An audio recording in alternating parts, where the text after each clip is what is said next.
طاقتوري امریکي صدر ښاغلی ډانلډ ټرمپ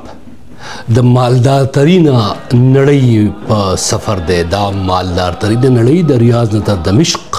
تر تهران تر قطر او تر د فرات ځای نه ونیسه هغه لرې د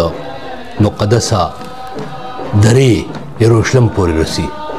داسې ښکاري ټوله عرب نړۍ شړق وهي، داسې خوځي.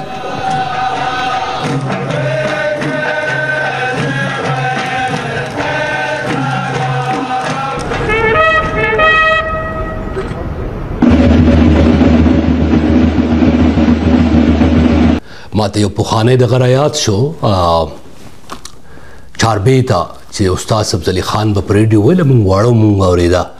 وایي ځمکه د مکې به زنګېده لکه د ټال. ډېر پخوانی 25 کاله پخوا ما دا چاربیته اورېدلې وه او ډېره په غور به دې میندو دې بوډېګان اورېده. ما به په تصور کې راوستل چې په عرب نړۍ کې به دا ځمکه داسې ټال وایي، دا خلک به داسې خوځي را خوځي، خو هغه ایمیجن کول چې زما لپاره ګران و، یعنې هغه تصویر. خو پرون ما لیده چې هغه چاربیته چې 25 یا 30 کاله پخوا ما اورېدلې وه د هغې هغه صحیح منظرکشي ما لیده. شیخان په لاسو کې تورې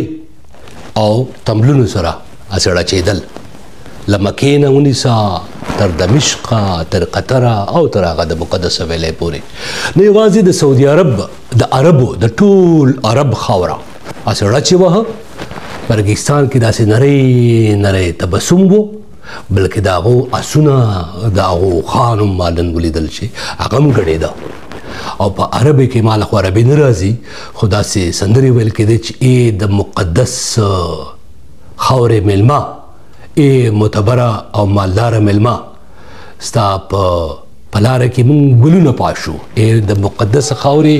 مقدس او معتبره میلمه، ته زمونږ د سر ګل یې، ته زمونږ د سر تاج یې، ای د مقدسه خاورې مقدسه میلمه، ته زمونږ لیمه او باڼه یې. او دا ټکي چې ما ته یو ورځ ډاکټر تقي صاحب په 2015 کې حاج لتلی ویلی و چې هغلته د عربو په سړکونو باندې لیده چې الوطن فی قلوبنا، الوطن فی قلوبنا. نو دا ټکي درته وایم، خو یو بل ټکي ما ته نن رایاد شه، یو بل ټکي ما ته داسې رایاد شه چې د افغانستان باندې د واکمنه طالبانو ډېر محترم او معتبر د طالبانو کورنو چارو وزیر خلیفه سراج الدین حقانی صاحب چې په نړیوال ډګر باندې اوس د هغه دپاره لارې داسې پرانستل کېږي، د هغه یو تقریر ما ته رایاد شه، داسې په خپل خوستواله انداز کې داسې مسکې هم شه، د بسم هم ورکو، داسې د غرور او شاید د تکبر، بې ادبي دې ماتې، خو شاید د تکبر یا په انګریزۍ کې ورته وایي چې دا اګنورنس، یو تصور پکې هم راولاړی. دغه څه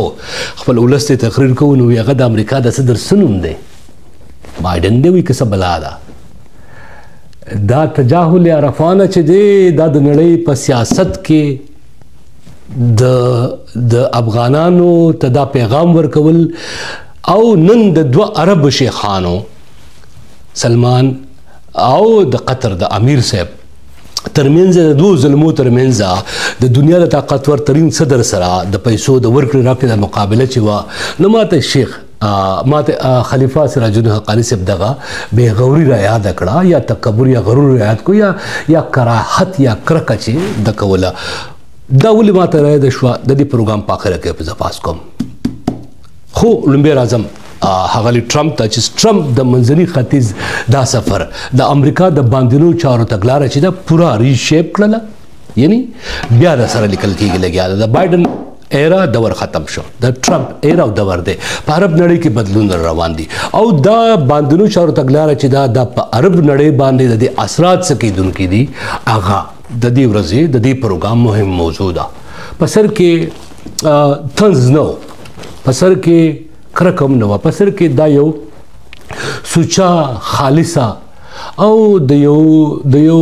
وطن د یو فرد په توګه باندې ما د خپل زړه حال تاسو ته په خپلو ټکو کې ویله، او دا مې ځکه درته ویله چې خفه کېږئ مه، ویرجن کېږئ هم مه. دا دنیا دم داسې چې ته به د مقدسه خاورې معتبره میلمه ته هم دغه شان ګډاګانې کوې، هم دغه شان تبلونه به ورته غږای، هم دغه شان اسونه به ورته ګډای، هم دغه شان اوښان به ورته ګډای، هم دغه شان تبسم به ورته خورئ، هم دغه شان برابرۍ په بل به سره چلن کوي. دا ستا نه مذهب نه اخلي، دا ستا نه ستا کلتور هم نه اخلي، دا ستا نه ستا شناخت هم نه اخلي. دا د دې وخیارو خلکو د دې دوه هلکانو ترمنځ دا مقابله چې دا الوطن فی قلوبنا په بنیاد باندې دا وطن چې دی دا مزړه دی، دا مزیګر دی، دا د قام پرستۍ پیغام د قطر او د سعودي عرب ترمنځ دا د یو پټي په سر د دې دوران نه ده، دا دواړه خپل خپل هیوادونو ته ګټه کول غواړي، ځکه معاهدې کوي، ځکه ټیکنالوژي چې دی په دې باندې باسونه کوي، ځکه هغه ټرمپ د دنیا طاقتور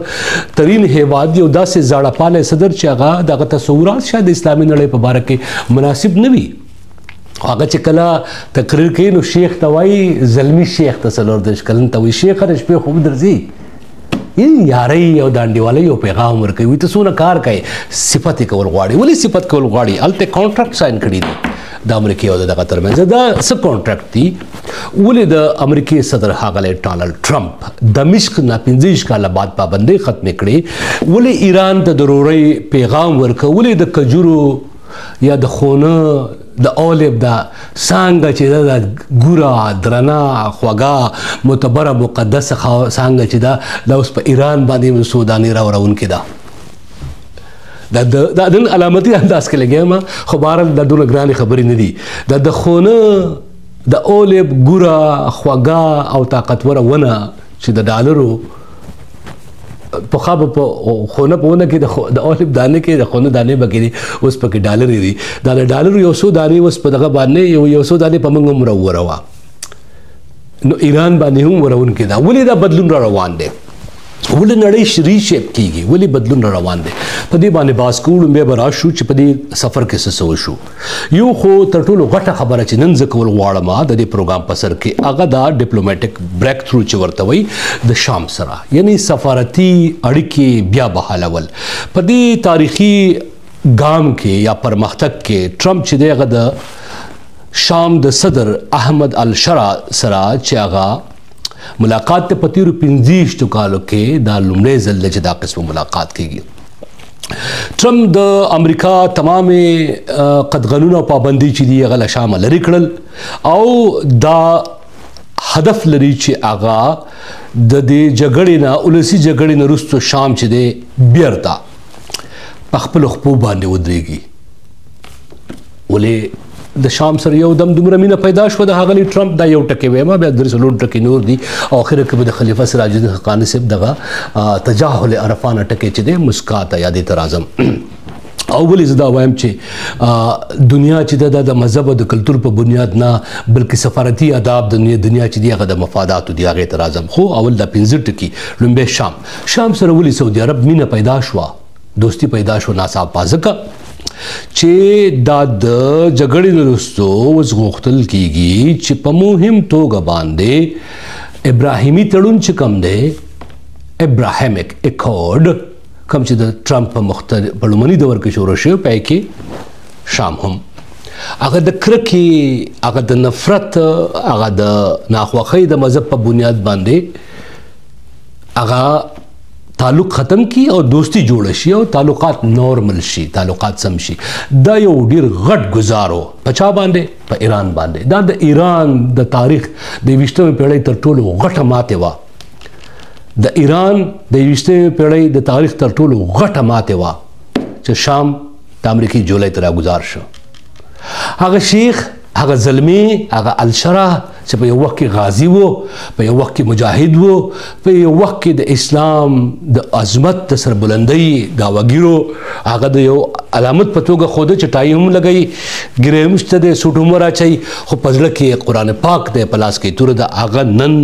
د امریکې د صدر ښاغلي ډانلډ ټرمپ د هغه ډانلډ ټرمپ سره د هغه په جولۍ کې کېناست یا په غېږ کې کېناست یا ورسره څنګ په څنګ کېناست یا ورسره پور راپورې کېناست، هر جمله چې ورته وایي چې هغه د اسرائیلو سره د دې تعلقات سمول غواړي. دا تعلق سمول چې دي دا در اصل ډېر غټ ګزار دی په ایران باندې او د ایران په 21مې پیړۍ کې تر ټولو غټه ناکامي ده. ایران څه کوي په ایران کا خوندان څه کوي د تر اعظم او څه کې دی شي اوس به دویم ټکی د زرا شو دویم ټکی چې دی هغه دی یو ډیر بېکچا بېساره غیر معمولی دفاعي تړونونه ډیفنس اګریمنټ چې ورته وایي په دې کې د څه په دې کې د سعودي عرب سره د 1.2 بلین ډالرو معاهده وکړه د وسلو ډیل وسلې به څوک ورکوي وسلې به واشنګټن ورکوي ریاض ته سعودي عرب ته 1.2 بلین ډالر به د امریکای جیب ته راځي کاغه یو کپ دی دا کاغه بل دا کاغه بل دا یو پکې دا اوس 600 بلیارد نور انویسټمنټ دی دا غي لوزونه شوی دا په څه کیږي په دې کې په پارټنرشپ وي یا ملګرتیا وي لکه غټ جاینټ شي پکې دي غټ کمپنۍ چې پکې دي په دې کې AMD دی او AI انفراستراکچر دی د AI انفراستراکچر ډیر مهم ترین ټکی دی آرټیفیشل انټيليجنس یا مصنوعي ځیرکتیا چې په امریکا کې دا فکر کیږي چې دا چپس دا چپ چې دی کدا سعودي ته ورکول کیږي دا د امریکا نېشنل سکیورټي د امریکا کورنۍ امنیت چې دی دا په خطر کې بری باسل شي خو په دې باندې تاسو یقین وکړئ دا کنټروورشل یا متنازع خبره چې دا صدر ټرمپ دې تم تیار دی سعودي عرب ته دا ورکړي په دې کې به ډیر زیات د هغه دغه چې کوم دی AI چپس چې کوم دی د ګلف نیشن ته یا عرب هیوادونو ته ورکول کیږي او په دې کې هغه پخوانۍ پابندۍ چې دی ریسټریکشن چې دی ختم شو او دا ځکه کیږي چې چاینا چې دا هغه د چپس ورکوي نو چې هغه ورکوي چې امریکا وایي چې موږ ورکول غواړو دا ډېر ګران دي while this opens new markets for US tech firms it has raised national security concerns quote unquote دا نوی ټیکنالوژي دا د نوی مارکیټ د نوی تقاضو مطابق نوی لارې پرانیزي خو په امریکا کې د کورنۍ امنیت په سر باندې پوښتنې هم راولاړې کړې دي اوس د دې نه علاوه یو بل ټکی دی هغه دا دی چې ټرمپ په دې سفر کې د قطر نه تحفه او جاز علي وغیرہ وغیرہ دا زما موضوع نه د دې لپاره زما ضروري نه ګڼم نه د افغانستان لپاره نه د وطن لپاره نه بل چا لپاره پتندر سړک ډالې اخلي کوي کوري کې د وردی کې نه ور کوي نه ور کوي اوس راشو ری-الاینمنٹ اینڈ ایران ری انگیجمنٹ ریجنل ری-الاینمنٹ په سیمایزه دوباره تعلقات بحالي او د ایران سره بیا د سره اړیکې بحالول دا یو ډیر مهم ټکی دی ټرمپ په دې سفارتي پیغام کې ایران ته هم غوږ چې ایران راځه وروجانه را سره کېنه خبرې کوو په نیوکلیر معاهده چې دا جوهري معاهده په دې په سره بیا د سره په دې خبرې کوو او دا خبرې چې دي د اسلام په ګټه ده دا د اسرائیل په ګټه تمامېږي دا د شام په ګټه تمامېږي دا د سعودي عرب او دا د قطر او د ټولو په ګټه تمامېږي تاسو ته یو خبر وکړم تر ټولو غټ سپانسر چې دی یعنی پیسہ ورکوونکی هیواد وسلوالو ډلو ته په منځني ختیځ کې چې وو قطر وو چاته به ورکولې حماس ته حزب الله ته پیسې راتلې د ایران نه حماس ته راتلې د سعودي نه هم تللې په سعودي عرب کې په 2013 کې د اسرائیلو دغه ډوډۍ ګول سره چې کله ما خبرې اترې کولې نو هغه ماته ویل چې سعودي عرب په سیمه کې د نړۍ تر ټولو غټ شیطان و خو اوس تر ټولو غټه فرښته ده دا قطر ولې فرښته جوړه شوه دا سعودي عرب ولې فرښته جوړه شوه دوی دواړو ته ضرورت دی د اسرائیلیات داسې وایي او دوی دواړو ته معلومات دي چې دغه ټکنالوژي ورته پکار ده دغه سامان ورته پکار دی په دغه رګستان کې پرون چې د معتبره مقدسه خاورې دغه رګستان شګې داسې رپېدې ړچېدې ړنګ ړچې وهو اتڼې کوو د معتبره میلمه په خوشحالۍ کې په دې شګو کې دننه تیل دي هغه نور د کار نه دي په دې کې اوس پکار ده چې ګل وکرل شي غنم وکرل شي جوار وکرل شي وربشو وکرل شي وریجې وکرل شي پونده وکرل شي په دې کې ګلان وکرل شي د دې رګستانونو د پاسه وریځې راشي باران ووري نیون خاریې پکې جوړ شي په دې کې نوي نوي ایجادات جوړ شي په دې کې د فوټبال د ساکر نړیوال لوبي وشي په دې کې شکیرا په دې کې لډی ګاګا او په دې کې جسټن بیبر او په دې کې لیون میسی او په دې کې رونالډو الکانو زلمو سره ګډاګانې وکي لوبي وکي سندري وای دا بدلون دی دا بدلون د عرب شیخان چې دي دا د لپاره کوي د لپاره نه کوي چې د خپل مذهب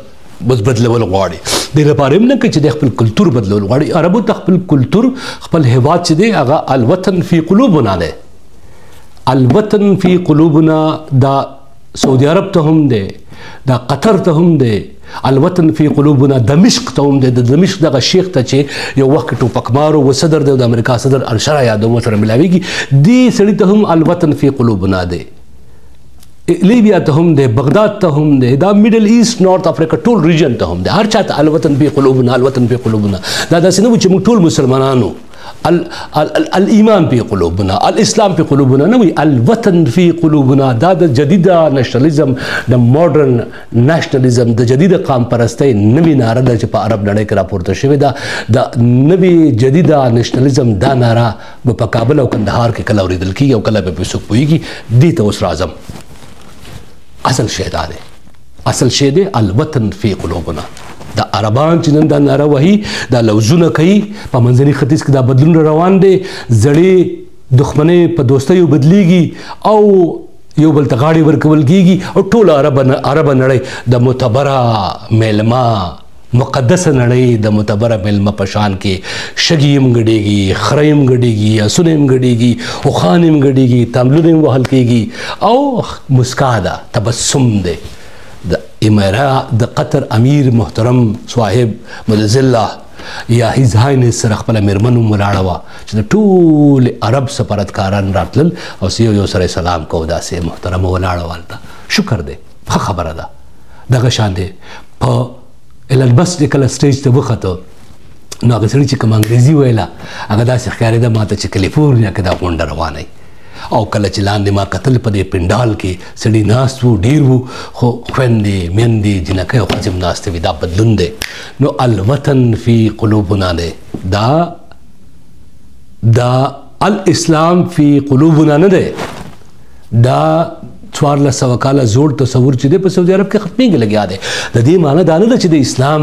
نه په شا کېږي د دې معنی دا نه ده چې د عربو د کلتور نه په شا هم حقه تمبلو 1400 کاله پخوا چې غږېد هم حقه توره وه ډنګ د ډینګ دنګ ډینګ د ډینګ دنګ ډینګ د ډینګ دنګ خو چاته وو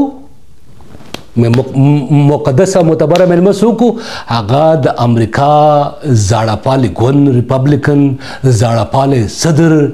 چې کپیټلیسټ دی عیسائی دی او هغه امریکایي دی هغه یهود دی او نصارا دی کم چې تاسو ته بیا ستاسو مولیان صاحبان چې د دوستان نشي کېدی هغه ته غږېدل د 1400 کاله زوړ تمبل 1400 کاله زړه توره 1400 کاله زړه کلتوري ډول چې وو هغه منظر پرون داسې وو دا ولې وو د دې لپاره نه وو چې د اسلام توهین کېده یا د اسلام توهین مقصد وو دا اقتصادي ضرورتونه دي نو الوطن فی قلوبنا ځکه زه تاسو ته یادوم چې دا په کابل کې او په کندهار کې محسوسېدل پکار دی محترم سراج الدین حقانی صاحب ته په دې باندې راغونډ کړو دا پیغور هم نه دی دا نیوکه هم نه ده دا کنزل هم نه دي په دې د څوک خوا هم نه بدوي دا رویه د کلیوالو ملکانانو خانانو جاګیردارانو وارلاډانو په بیټکو کې خوند کې خو د نړیوال سیاست د نړیوال سټیج د تقاضو خلاف ده چې هغه سروم دی دغه سړی نه بایډن یعنی زه دومره طاقتور یم زه دومره مغرور یم زه دومره زورور یم چې د امریکا صدر نوم هم مانه نه راځي دا سوچ کې سړی پرې باسي چې MBS پاسي د مکې د معظمې محترمې مکې شریفې د حرمین شریفین حفاظتکار محافظکار وارث او د اسلام د زیږول په اسلام چې په کومه خاوره زیږېدلی دی د هغې تر ټولو طاقتورترین بادشاه دا د دې خلاف نه ده دا د وخت ضرورت دی لہذا د بایډن د کته نوم واخلې که وانه خلې بایډن پورې کته وخاندې که وانه خاندې په ټرمپ پورې کته وخاندې که وانه خاندې باید دا یو پیغام دی د هغه افغانانو لپاره په نړۍ کې چېرته چې پراته دي چې د چا سره کرکه د چا سره نفرت په دې بنیاد چې د امریکایي دی د عیسائی دی د مسلمان دی دا شاید د عرب نړۍ چې کوم نوی پیغام دی هغه د دې مطابق نه دی هغه دی الوطن فی قلوبنا وطن مدزړه سر دی وطن مزړه دی وطن مزیګر دی وطن د ټولو محترم دی وطن د هر